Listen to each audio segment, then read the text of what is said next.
Ang lakas nga makasyala nitong bag ko mga mi. So ang dami nga nakakapansin na ang ganda-ganda daw ng bag ko mga mi. Ang lakas daw makasyala mga mi. Parang social, pang mayaman.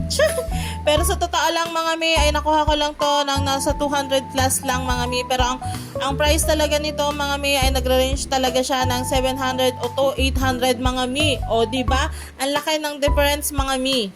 Sa live ko nga siya nakuha mga mi at talaga namang natsyempohan ko pa na nakasale talaga sila. Kaya naman talagang murang-mura ko lang siya nakuha. Ang cute nga talagang ang ganda at saka marami ka nang malalaman mga mi. Sa liit ng bagong to mga mi ay ang laman nito ay yan ID ko. So dalawang ID yan mga mi and saka yung wipes. Malaki pa nga space niya mga mi. So marami ka pang mailalagay mga mi. Pati yung cellphone mo mga mi pwede pa dyan. So kung gusto niyo nga mga mi, kung bet nyo, ilalagay ko ang link sa comment section tsaka dyan sa yellow basket mga mi. Huwag na kayo magpahuli. Check out na!